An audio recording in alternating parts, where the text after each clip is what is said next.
President Trump accusing Israel and Iran of violating a ceasefire just hours after it went into effect. The president slamming both nations for not following the deal that he helped broker after days of strikes and fighting in the region. Trump using some strong language earlier, telling our Rachel Scott he's not happy with either side. I'm not happy with Israel. You know, when I say, okay, now you have 12 hours, you don't go out in the first hour and just drop everything you have on them. So I'm not happy with them. I'm not happy with Iran either. You know what? We basically have two countries that have been fighting so long and so hard that they don't know what the they're doing. Well, hours after Trump announced that so-called 12-day war would soon be over, there were reports of explosions coming in, both Israel and Iran blaming each other for breaking this agreement. Israel claiming it only responded to a barrage of missiles launched by Tehran before the ceasefire went into effect. But Iran's state-run media is denying any violation, saying that the country's president won't violate the ceasefire unless Israel does. Israel's defense minister echoing that same sentiment earlier today. Of course, all of this coming, though, after yesterday's Iranian missile attack on a U.S. airbase in Qatar, just 2 days after the U.S. struck 3 nuclear sites in Iran. And Trump had touted monumental damage done to all nuclear sites in Iran. But sources are now telling ABC News that early intelligence finds the U.S. strikes perhaps only set Iran's nuclear program back by months. So I want to bring in ABC News foreign correspondent Marcus Moore. He's in Tel Aviv. Our ABC News senior White House correspondent Selena Wang is traveling with the president in the Netherlands, and ABC News senior Pentagon reporter Louis Martinez. Look, this is a lot to get to. So, Louis, what are you hearing about this early intelligence assessment here on exactly how much damage they think was done to this nuclear site in Iran?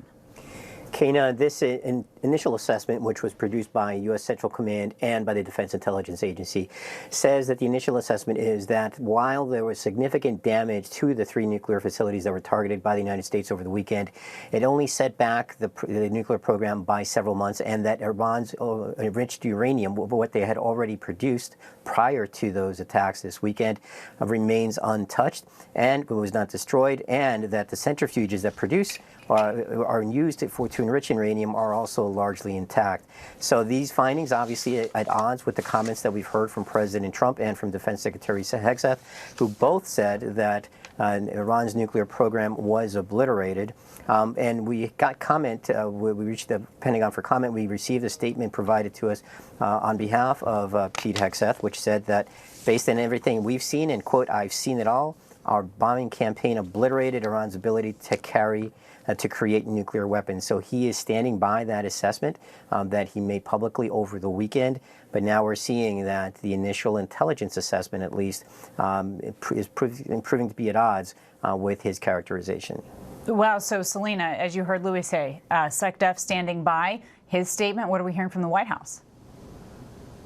Yeah, well, first of all, this is in stark contrast to what we've heard from the president and the White House, saying that Iran's nuclear program has been, quote, obliterated. But today, White House Press Secretary Caroline Leavitt, in response to our reporting and from CNN, she is blasting it, saying that this is a result of, quote, low-level loser leakers. And let me just read to you part of her statement. She says, quote, "This assessment and the leak is a clear attempt to demean President Trump and discredit the brave fighter pilots who conducted a perfectly executed mission to obliterate Iran's nuclear program. Everyone knows what happens when you drop 14 30,000-pound bombs perfectly on their targets. Total obliteration." But again, at least according to this initial report, and the caveat here is that this can change as more intelligence assessments come out, which was highly classified. This report says that the U.S. believes, based on this early report, that significant damage was done, but that was mostly to the above ground structures, not to the ones deep underground. And according to one person, the enriched uranium was not destroyed and the centrifuges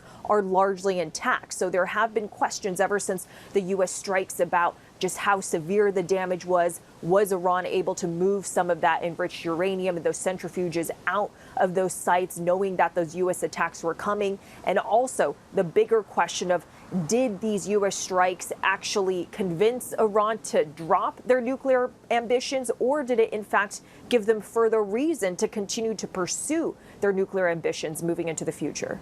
Yeah, adding fuel to the fire there, so to speak. And in the meantime, Marcus, we're talking about this ceasefire. What do we know about the ceasefire out right now? And is this something that Israel wanted in the first place? Kana, the ceasefire is still holding, albeit fragile. It is still in place. In the lead up to the phased start to this ceasefire, there were heavy airstrikes on both sides. In fact, the air raid siren sounded numerous times today here in Tel Aviv and across Israel. But since the ceasefire went into place, there have been no reports of any other airstrikes by either side. And that is encouraging news to so many across the region. In terms of what Israel wanted, there's every indication that the IDF, the Israeli government, wanted to move forward with hitting a number of other targets in Iran. But there's some indication that in terms of the public here, people, everyday people, they are glad this is over, Kana. And certainly with the restrictions being lifted, people are able to go back to their regular lives. That is something that they were hoping to do in the midst of really an uncertain time and a very stressful time for people not only here in Israel, of course, but across the Middle East. Absolutely, incredibly tense. And so, Louis, how's the Pentagon responding to this ceasefire? The president saying it's been violated. But also, as he's saying that, what's the plan here for the United States? Is it to remain in a defensive posture in the region, especially if there's more strikes? No, that's exactly right, Kana. The United States is maintaining that defensive posture throughout the region for its U.S. military personnel and facilities. We saw overnight that there were some drones that were launched towards some U.S. and Iraqi bases inside of Iraq, but they didn't cause any damage. And in fact, almost all of them were knocked down by defensive measures. And no one has taken claim for or responsibility for those attacks. But it kind of goes to the whole notion here that you have all these U.S. forces in the region who are on a level of high alert in case something does happen. We saw it happen yesterday when Iran launched those more than a dozen missiles towards that U.S. airbase in Qatar. And I think the posture here is going to remain defensive and also to be a deterrent in case this conflict continues.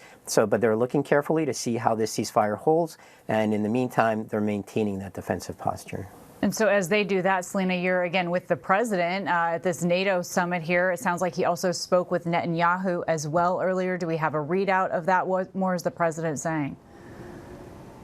Yeah, so we've learned from sources that the president was exceptionally firm with Netanyahu about what it's going to take to have this ceasefire sustained into the future. The source also tells us that Netanyahu basically got the message. He understands the severity of the situation and the concerns from President Trump. But the sources did not tell us that Israel had committed to holding back and stopping their attacks on Iran. So clearly some strain here in this relationship. President Trump making his fury at Israel very, very clear this morning, saying that these two countries have been fighting so hard for so long that they don't know what the bleep they're doing. And as the president lands here in NATO, he's beginning his meetings with NATO leaders. This is certainly going to loom large over the summit. Remember, the European leaders, some of them had met with Iran's foreign minister before the U.S. strikes began, urging Iran to come back to the negotiating table to meet with the U.S., urging for de-escalation and diplomacy. All right, Marcus, Selena, and Louis, our thanks.